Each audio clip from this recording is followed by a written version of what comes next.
capítulo 5 eu trato do monopólio, que, como eu falei, ele é como se fosse o oposto da concorrência perfeita. Se na concorrência perfeita nós temos inúmeros ofertantes, no monopólio se estabelece apenas um ofertante. Se na concorrência perfeita nós temos livre entrada de empresas no mercado, no monopólio essa liberdade não existe. Tá? Então, o que caracteriza o monopólio é uma única firma ofertando um bem no mercado. Aparentemente, pode parecer uma estrutura perversa, por assim dizer, mas ela não é. Na verdade, existem setores ou ofertas de determinados produtos onde não é possível ter mais do que uma firma, né? Por exemplo, a oferta de água numa determinada cidade. Isso é um monopólio, que se denomina de monopólio natural. Na verdade, o que justifica os monopólios é uma característica da atividade produtiva.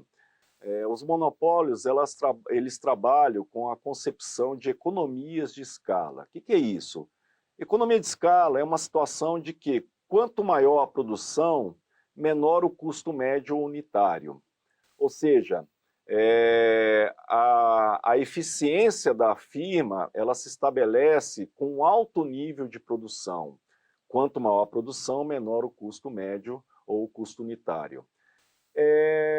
Logo, o principal fator que limita a exploração das denominadas economias de escala é o tamanho do mercado. Dependendo do tamanho do mercado, não existe espaço para muitas firmas. E, no limite, apenas uma firma consegue se estabelecer. Ou seja, o monopólio, que aparentemente poderia ser considerado como uma atividade, como uma estrutura a ser evitada, ela se estabelece por uma questão relacionada à sua produção. Os monopólios, também denominados monopólios naturais, são aqueles que trabalham com economias de escala, ou seja, a eficiência relaciona-se com alto nível de produção e, dado o mercado, não existe espaço para muitas e, como eu falei, no limite apenas uma se estabelece. Existem vários exemplos de monopólios naturais, né? Eu citei aqui a oferta de água por uma determinada cidade, né? Não faz sentido você ter duas empresas ofertando água, né? Uma vez que uma primeira empresa se estabelece, você tem uma barreira natural para a entrada de outras empresas. Não existem muitos exemplos de monopólios naturais, mas aí se coloca uma questão importante, que é o quão essencial é o bem e serviço a ser ofertado. Nesse sentido, é comum que os monopólios sejam assumidos pelo Estado, né? Isso existe, por exemplo, na oferta de água, na oferta de energia e outros setores. Agora, pode também acontecer monopólios por conta de concessões do Estado, né, que são os monopólios concedidos, né?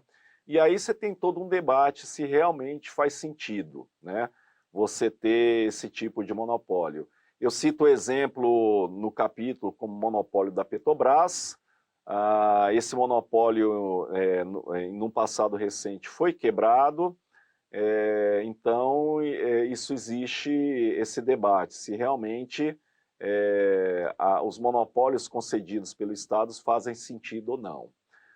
Outra coisa que é interessante no estudo dessa estrutura já que existe uma única firma, existe a possibilidade de práticas abusivas. E aí surge mais uma vez essa relação, essa interatividade entre a economia e o direito, né? Não se trata de proibir ou de intervir, mas de tentar entender os monopólios e ficar atento a práticas abusivas.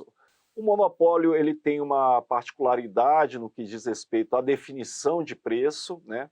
Se na concorrência perfeita o preço é dado pelas forças impessoais do mercado, o monopólio ele pode determinar o preço. E aí surge uma série de possibilidades analíticas, né? Você tem aí a precificação em torno do custo médio, perdão, a precificação sobre a concepção de markup, ou seja, margem de lucro, né? E também surge uma interessante relação, né? O monopolista, ao definir o preço, ele vai estar olhando para a elasticidade de preço da demanda, o que você, nesse caso, você consegue relacionar esse conceito de elasticidade, que foi visto no capítulo 3, com uma questão prática, né, de precificação. Tá? Então, entender os monopólios significa você considerar de forma mais densa a análise de mercado. Mas existem outras estruturas de mercado também que são importantes. E uma dessas estruturas eu vou abordar no próximo capítulo, que são os oligopólios.